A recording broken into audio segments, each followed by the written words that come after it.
এখন আমি চলে এসেছি মাঠে। আর আমাদের কচু বসানো হয়েছিল, কচু বসানোর পরে ড্রেন টানার জন্য কিছুটা বাকি ছিল, তা বাবাই মাটিগুলোকে টেনে নিচ্ছিল। আর মাটি টানানো শেষ হয়ে যাওয়ার পরে এখন কপি কাটা হচ্ছে, আর বাবা কপিগুলো কেটে নিয়েছে। কাটার পরে এখন বস্তায় লোড করা হচ্ছে। এদিকে সুরাজ এসেছিলো, তো ও মাঠে এসেছিলো, তো বাবা আর সুরাজ দুজন মিলে বস্তাগুলোকে লোড করছিল।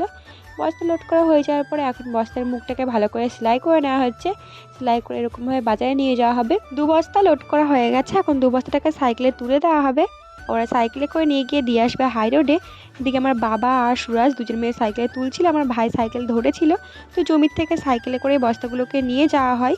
এই যে এখন সাইকেলের মধ্যে বস্তা তোলা হচ্ছে, বস্তাগুলোকে সাইকেলের মধ্যে তুলে দেওয়া হয়েছে। এখন দুজন মিলে সাইকেলটাকে ঠেলে নিয়ে যাবে, হাই রোডে দিয়ে আসবে।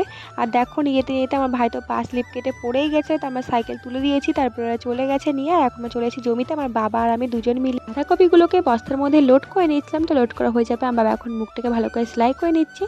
আমার ভাইরা সাইকেলে করে নিয়ে যাচ্ছিলো, বাঁধাকপিগুলোকে রাস্তায় দিয়ে আসছিল। তো এই যে সব বস্তা নিয়ে আমরা পৌঁছে গেছি হাই রোডে। আজকে আমাদের 8 বস্তা বাঁধাকপি কাটা হয়েছে। তো ভিডিওটা এই পর্যন্ত, ভালো লাগে লাইক কমেন্ট শেয়ার।